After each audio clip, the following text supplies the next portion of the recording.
Looking at Emily across the dinner table, I realized she wasn't the woman I married.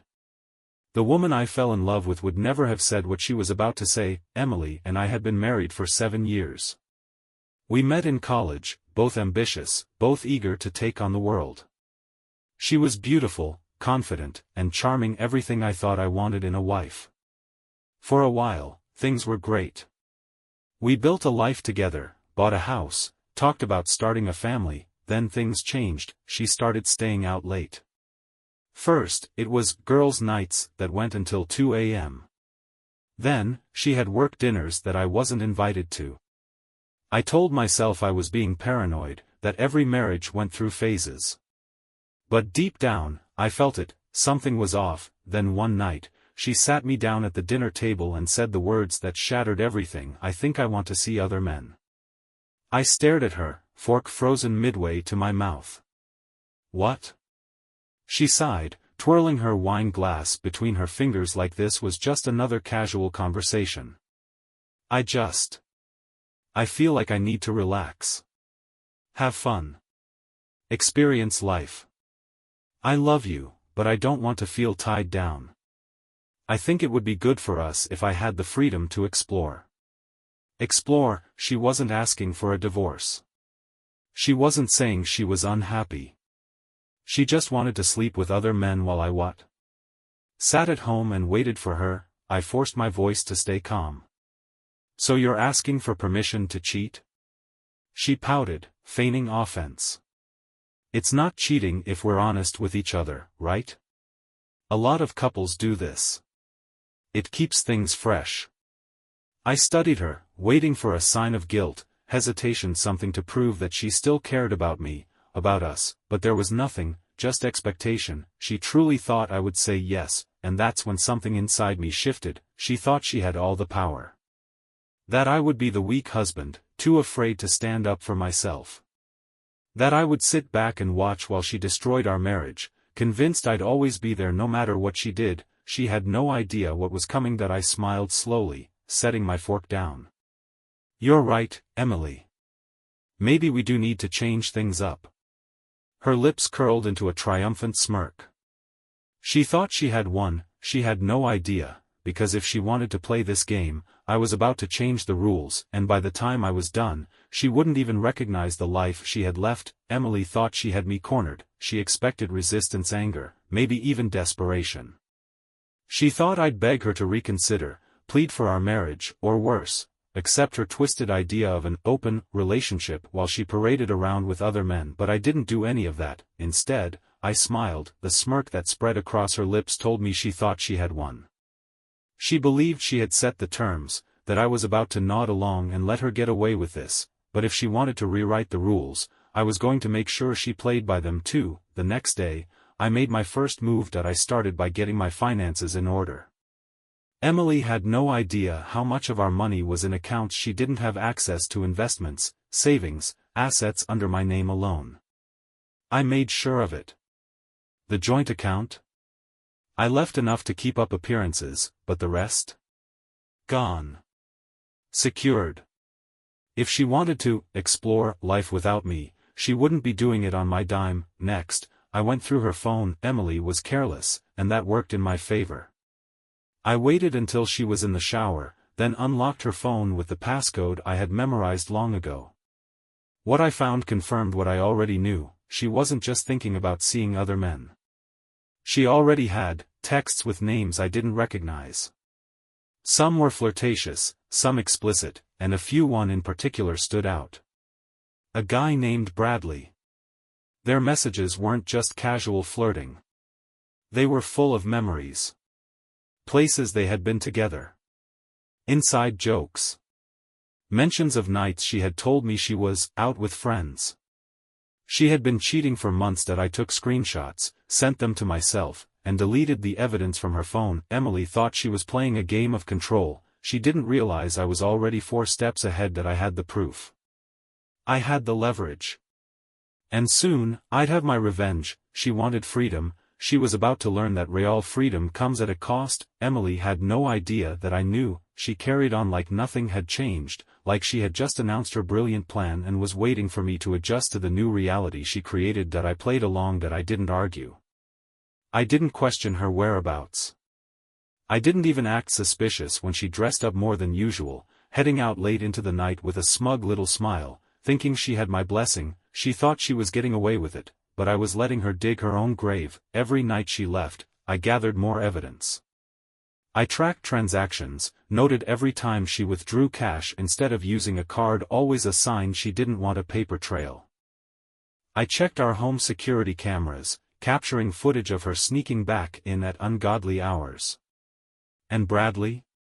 He was sloppier than she was. A few nights later, I parked a block away from the bar she frequented. It didn't take long to spot them. Emily was all over him. Laughing, touching his chest, leaning into him like he was the only man in the world. And Bradley? He was exactly the kind of guy I expected, overconfident, thinking he had stolen another man's wife. I took pictures, lots of them, then I followed them. Not far, just enough to confirm what I already knew, straight to a hotel. That was all I needed. Emily thought she had won, but she had no idea that I was about to play my trump card. Emily was reckless. She thought she was untouchable, that I was too weak, too passive to do anything about what she was doing. She had no idea that every step she took was part of my plan. By the time she came home that night, 3:47 a.m., to be exact, I already had everything I needed. The bank records, the messages, the pictures, and now, proof of her and Bradley sneaking into a hotel together. But I didn't confront her, not yet. Instead, I set the stage. The next morning, I made her breakfast. Eggs, toast, fresh coffee, her favorite. She walked into the kitchen with that same smug little smile, stretching like she didn't have a care in the world. Morning, she said, stealing a piece of toast off my plate like she hadn't been with another man hours ago. I smiled. Good morning. Sleep well? She paused for a fraction of a second, so quick that most people wouldn't have noticed. But I did. She had expected me to be cold, distant, maybe even sulking. Instead, I was calm. Too calm. She tilted her head, watching me. Yeah, you? Like a baby, I lied. Actually, I was thinking, you're right, Emily. Maybe we should try something new. Her eyes lit up. This was what she wanted, the weak husband, finally caving. Oh, she said, playing with her coffee mug. And what exactly do you mean by that? I shrugged, keeping my expression neutral. Why don't we have a little gathering this weekend? A small dinner party. I think it's time we start being more open with our friends. Since we're changing things up, right? She hesitated, just for a moment, before nodding. Yeah. That's a great idea. She thought she was in control. She thought she was winning, but this wasn't a dinner party. It was an execution, and by the end of the night, Emily's entire world would come crashing down. The moment Emily agreed to the dinner party, I knew she had sealed her own fate. She thought this was her victory lap, a celebration of her newfound freedom. She had no idea that every single guest I invited was carefully chosen for a reason. First, I made sure Bradley would be there. That part was easy. Emily was reckless enough to invite him herself. She wanted to flaunt her new boyfriend in front of mutual friends, to slowly introduce the idea that we were now an open couple. She thought I was playing along. Then I invited her parents. Emily hadn't told them a word about what she was doing. They still thought we had a perfect marriage, that their daughter was a loving wife. They adored me.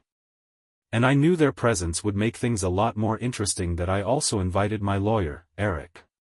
A friend, yes, but more importantly, a man who already had divorce papers drafted, waiting for the perfect moment. And lastly, I invited our closest friends.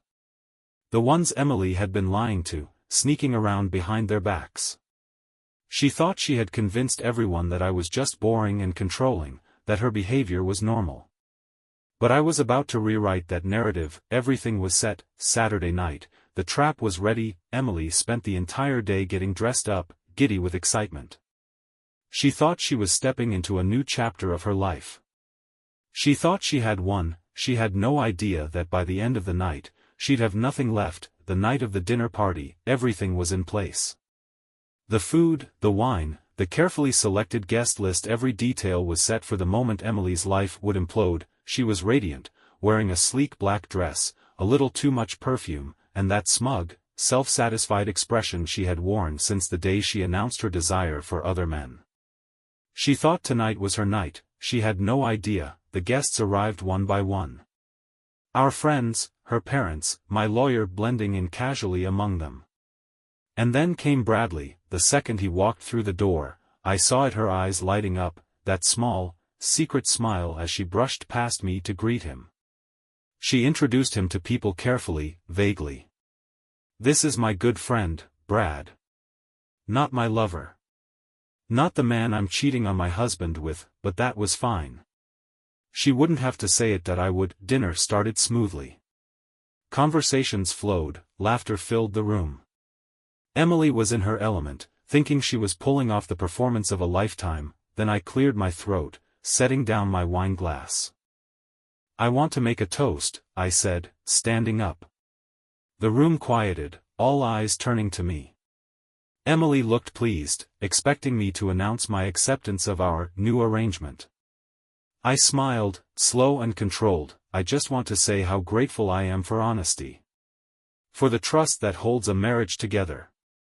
For the kind of love that isn't built on lies and betrayal." The shift in the air was instant. The smiles around the table froze. A few friends exchanged glances. Emily's parents looked confused. And Emily, she stiffened, gripping her glass tighter. I turned, locking eyes with Bradley. "Brad, I have to say, you're a bold guy. Not every man has the courage to sit at a dinner table with his mistress's husband." Silence. A fork clattered onto a plate. Someone coughed. Emily went pale, her mother's eyes widened. "Mistress," she repeated, looking from me to Emily. Emily let out a nervous laugh. "Walter, that's..." I pulled out my phone and hit play. The video of Emily and Bradley walking into the hotel together played for everyone to see. Gasps erupted around the table. Her father's jaw clenched, her mother covered her mouth, and Bradley, he looked like he wanted to disappear. Emily shot up from her seat. "You set me up?" I leaned back, completely calm. "No, Emily. You set yourself up. I just made sure everyone got front row seats." And just like that, her world started to crumble. For the first time since this all started, Emily was speechless. She stood there, frozen, her mouth opening and closing like she wanted to deny it, spin it, twist it into some pathetic excuse. But there was no way out. The proof was right there playing for everyone to see. Her mother's face was pale, her father's jaw clenched in fury. Some of our friends stared in shock, while others... I saw the realization click in their eyes. They had suspected. They had heard the rumors. But now, there was no denying it. Bradley was the first to break that. He stood abruptly, knocking over his chair, looking around like a trapped animal. I didn't know it was like this," he stammered. "I thought you two were, open." Emily whirled on him. "Bradley, shut up," she hissed. That was all I needed. I let out a slow, mocking chuckle. "Ah, so now you're ashamed, Emily? Now that everyone knows?" She spun back to me. "You had no right to do this, Walter." Her voice was shaking, eyes darting around the room as she realized no one was on her side. Her father stood, voice low but firm. "Is this true?" Emily gulped. "Dad, it's answer me." Silence, and then, she broke. Tears filled her eyes, but I wasn't falling for it. Not anymore. She wasn't sorry. She was just sorry she got caught. I stood up, looking her dead in the eyes. "You wanted freedom, Emily?" I gestured around. "Well, congratulations. You just lost everything." And with that, I turned to my lawyer. "Let's file the papers." Emily let out a shaky gasp. "Walter, please," but I was already walking away. She wanted to play this game, she just never expected to lose. Emily chased after me as I walked toward the door, her heels clicking against the floor. "Walter, wait. We can talk about this." I didn't stop. Didn't even glance back. "Talk about what, Emily? How you lied to me. How you paraded another man around behind my back. How you thought I'd sit there and take it." Her breath hitched. I didn't mean for it to be like this." I turned sharply, finally looking at her. "Then how exactly was it supposed to be, Emily?" She swallowed hard, but she had nothing to say. Because she knew that I leaned in slightly, lowering my voice. "You thought you could have it all, didn't you? A husband at home, lovers on the side, and no consequences." Tears welled up in her eyes, but I wasn't buying her act. Not anymore. I turned to my lawyer. "Eric, let's discuss the divorce terms." Emily gasped. "Wait now? In front of everyone?" I smirked. "Oh, don't be shy now, Emily. You wanted to be open, right?" Eric pulled out the documents. "Walter has already moved all of his assets out of shared accounts," he began. "Legally, Emily is left with nothing but her personal savings. However, given her infidelity, Walter is entitled to the house." Emily's face drained of color. "The house?" I nodded. "I was going to let you have it. Before I knew about Bradley." I shot him a glance. He looked ready to bolt out the door. "But now?" "No. You don't get to keep anything from this marriage." Emily swayed like she might pass out. "That I wasn't done." "You have 3 days to pack your things," I said coldly. "After that, I'll have the locks changed." Her eyes were wild now, darting around the room, looking for help. Her parents, our friends, even Bradley. But no one spoke. No one was on her side. She lost, and this time, there was no getting back up. Emily stood there, frozen, her perfectly curated world shattering before her eyes. She looked at me, then at the stack of divorce papers on the table, then back at me like she couldn't believe this was actually happening. "Walter," her voice was barely a whisper. "Please. We don't have to do this like this." I laughed. Actually laughed. "Oh, so now you care about how things look?" I gestured around the room. "Was that a thought in your mind when you were sneaking off to hotels with Bradley? Or when you invited him here, knowing I was your husband?" Bradley shifted awkwardly, rubbing the back of his neck. "Look, man," I cut him off with a glare. "Shut up, Bradley." Emily turned to her parents next, desperate. "Mom, Dad, you know this isn't fair. You can't just let him do this." Her mother, who had been silent this whole time, finally spoke. "What did you expect, Emily?" Her voice was cold. Disappointed. Emily flinched. I was just trying to be honest about what I wanted." Her father's face was hard as stone. "No, you were trying to have it both ways. And now you have nothing." Emily staggered back like she had been slapped. I saw it the moment she realized her safety net was gone. I leaned in slightly. "I gave you everything, Emily. A home, a future, a man who loved you unconditionally. But you wanted more." She clenched her fists. "I just wanted to feel alive again." I smirked. "Well, how does it feel now?" Silence. She had no answer. I took a step back, completely calm. "Here's what's going to happen. You have 3 days to pack your things and leave the house.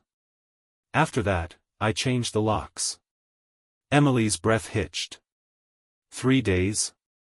I shrugged. "Be grateful. I was considering making you leave tonight."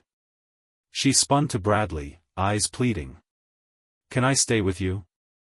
The idiot actually blanched. He looked around at everyone staring at him and took a step back. Look, Emily, this is a lot. Maybe you should, stay with a friend or something." A friend, even Bradley, the man she threw our marriage away for, didn't want her now. Her lip trembled. For the first time tonight, real fear crept into her expression. I crossed my arms. Looks like you bet on the wrong man, Emily. Her eyes snapped back to me. Begging. Walter, we can fix this. I stared at her, completely unmoved. You already broke it. And then I walked away, leaving her to drown in the mess she made. Emily didn't take the hint. She spent the next 3 days trying to undo what she had done, trying to save herself. The first night, she cried. Screamed. Begged me not to go through with it. She swore she could change, that she had just been going through something, and that we could get back to what we had. I didn't buy a second of it. I reminded her she had already asked for this freedom. She had spent months throwing me away. Now she had it. The second day, she got angry. She threatened to take me to court, to fight for the house, for alimony. I laughed in her face. Go ahead, Emily. I'd love to see how that goes when I have video proof of your little adventures.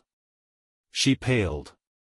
She knew she had nothing. That night, she started calling our friends, begging them to take her side, but they all knew the truth now. No one was coming to save her, and by the third day, she was silent. I watched from the doorway as she packed her things, defeated.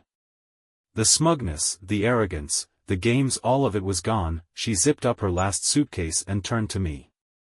Her voice was quiet. Is this really it? I leaned against the wall.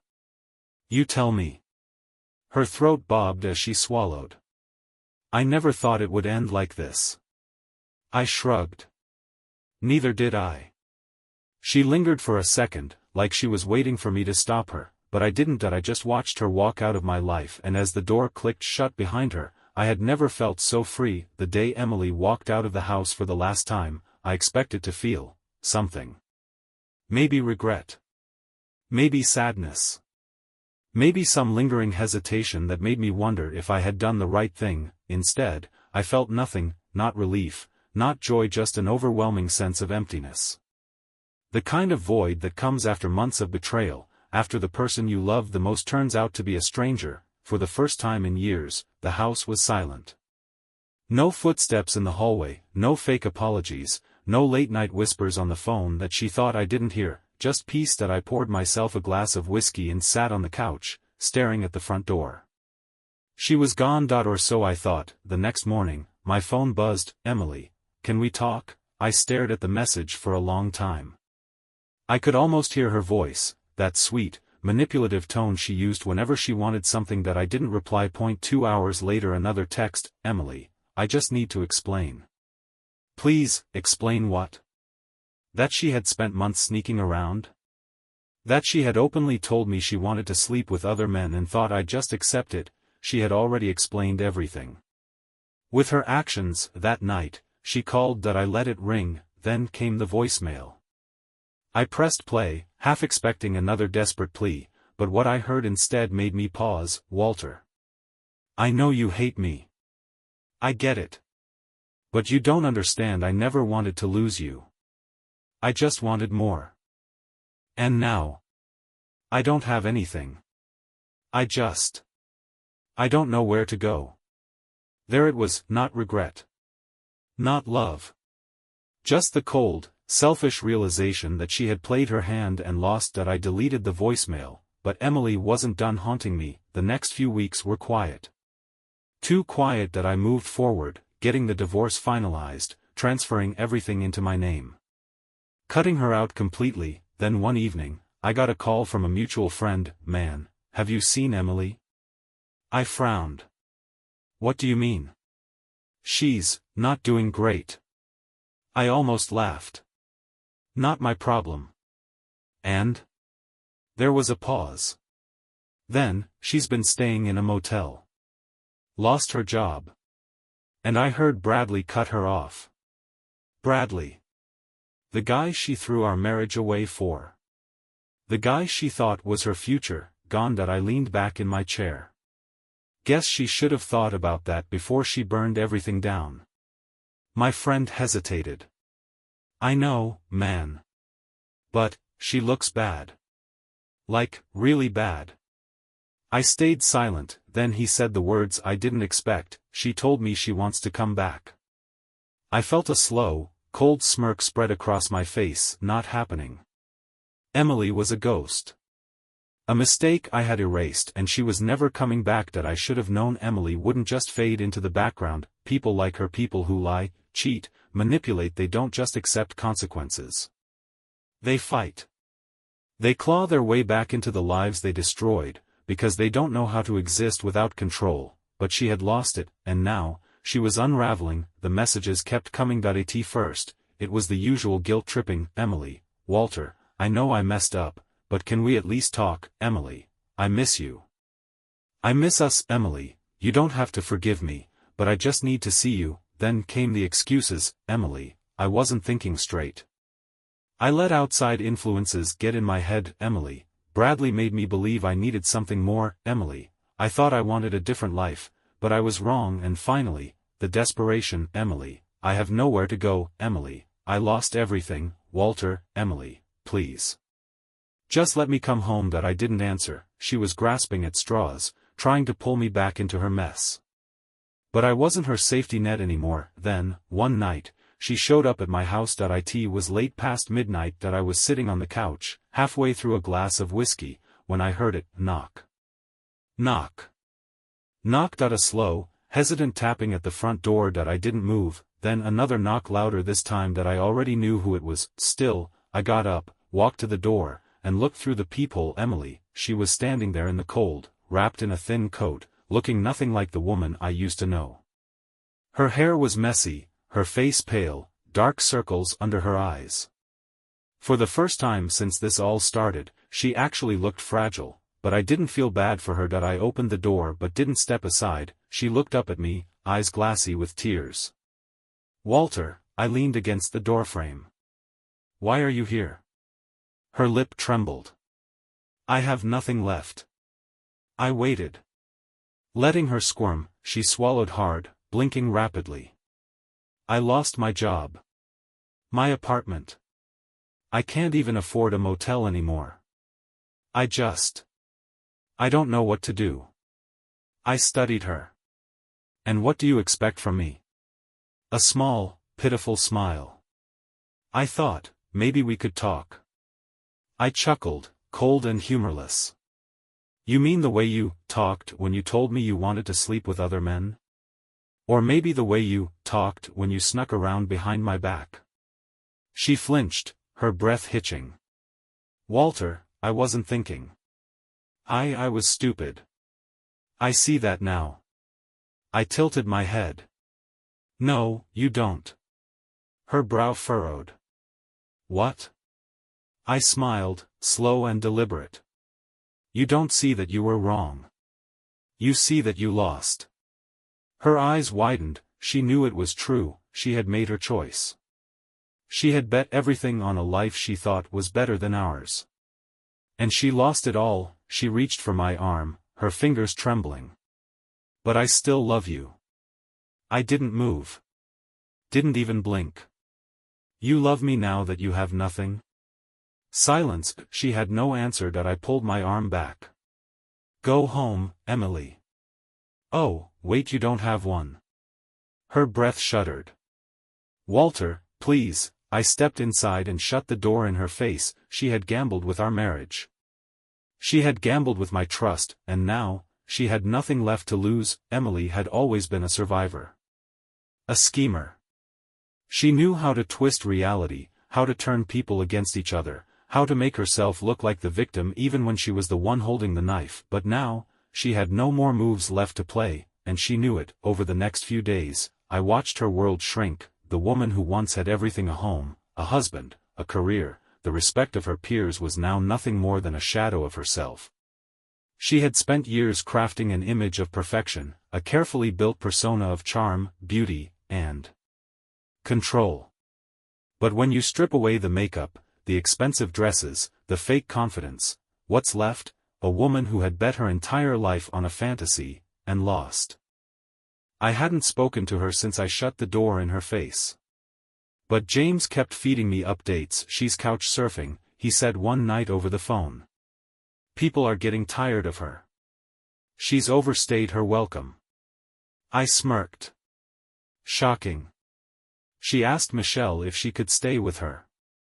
Michelle had been one of our closest friends, a woman who had once idolized Emily. She used to say things like, "You two are the perfect couple. I wish I had a relationship like yours." But now, she had seen the truth. Michelle's response to Emily's request, a firm no. Then James called again, "She's trying to get her job back." That actually made me laugh. Emily had been working at a marketing firm before everything fell apart. She was good at it, too charming enough to land big clients, smart enough to climb the ranks, but the moment her affair became public knowledge, her boss let her go, not because of the cheating, because of the lies. She had been using company trips as excuses to meet up with Bradley, sneaking around on work time, violating contracts and professional boundaries, and now, after burning that bridge, she had the nerve to ask for another chance. James sighed. They laughed her out of the office. Good, and then came the worst part for her, her family. Emily had always been the golden child.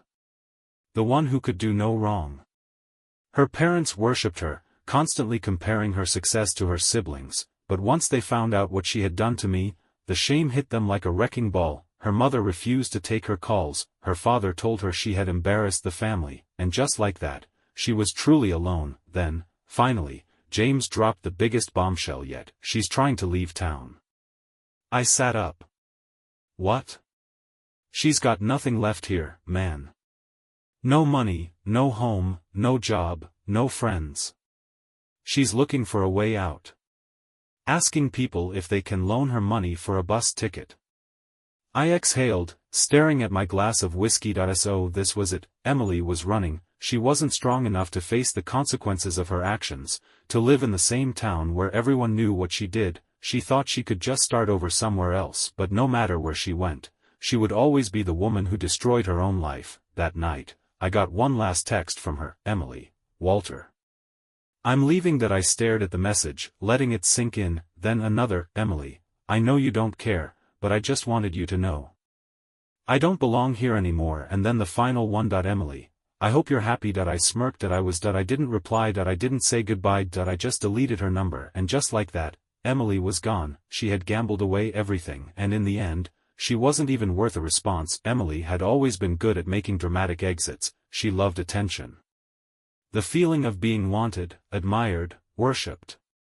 She craved the spotlight, lived for the moments when people looked at her and thought she was someone special, but now, she was leaving town like a nobody. No grand send-off. No tearful goodbyes.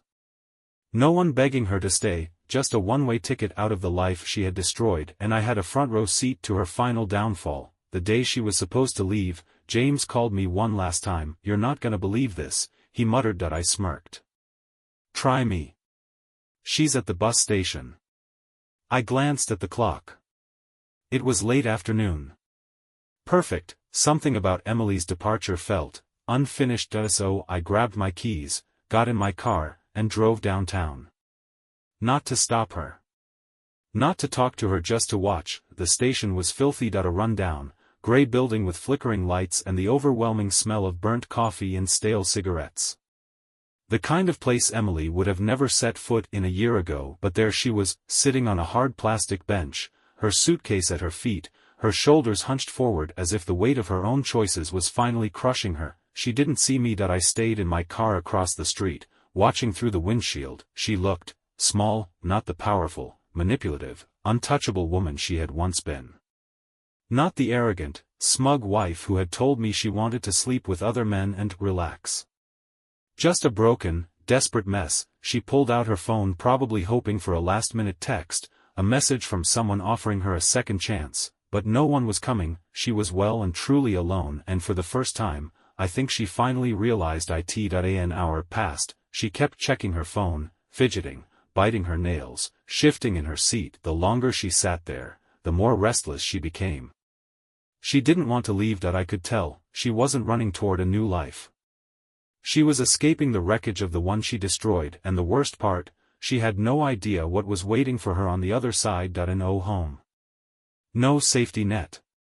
No guaranteed future, just emptiness. She had burned every bridge, lost every friend, betrayed every person who had ever cared about her, and now, she had nothing. Then, finally, the bus arrived.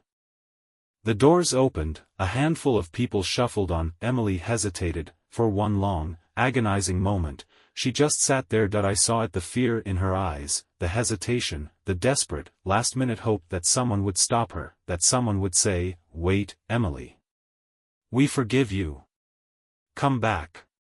But no one did. She swallowed, straightened her shoulders, grabbed her suitcase, and stepped onto the bus, and just like that, she was gone. I sat there for a few more minutes, letting it all sink in. Then I took out my phone, deleted our last messages, and drove home. No sadness.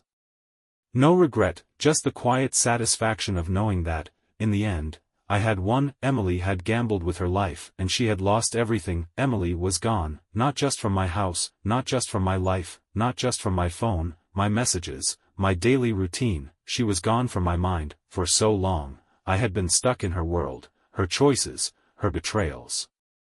I had spent months living under the weight of her selfishness, drowning in the realization that the woman I had trusted, the woman I had built a life with, had thrown everything away for something so temporary. I had let her lies consume me. I had let her games play in an endless loop in my head. But now, she was erased, and I was finally free. The first few weeks after Emily left were strangely quiet.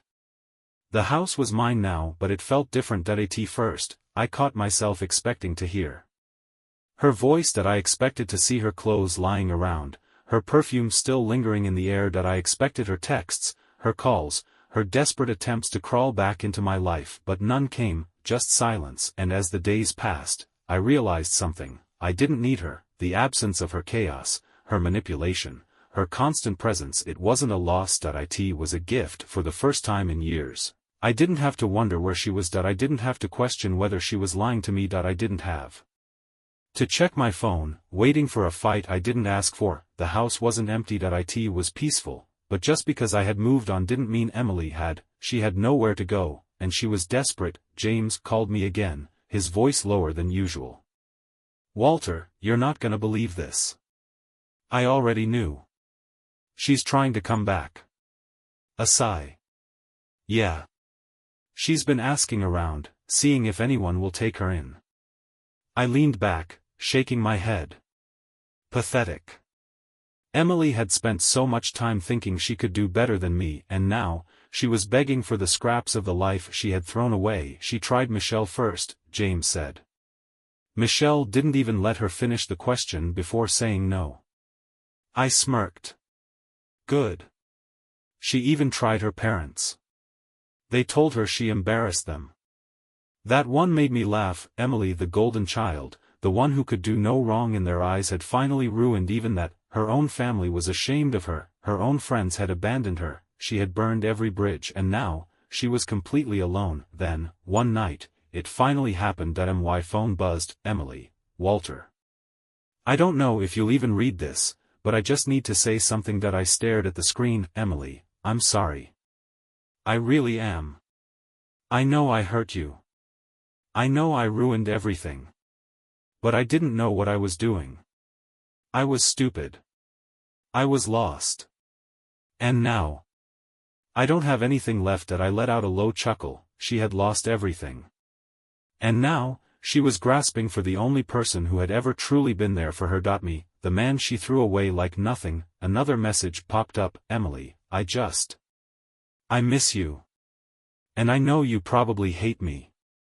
But if there's even a small part of you that still cares, please. Just talk to me. Just give me a chance to fix this." I didn't feel anger. I didn't feel hurt. I didn't feel anything. Emily was a ghost. A mistake. A chapter 1 had already closed, and I wasn't going to open that book again. I deleted the message. No response. No reaction. No closure, because Emily didn't deserve closure. She had made her choice, and now, she had to live with it. Months passed, and then, one morning, something incredible happened. I woke up, got out of bed, made coffee, and I didn't think about her at all, not once. Emily, the woman who had once been my entire world, my future, my everything, was now just a bad memory. A lesson learned. A mistake I would never make again. She was gone. The house was mine. My life was mine, and for the first time in years, I was happy.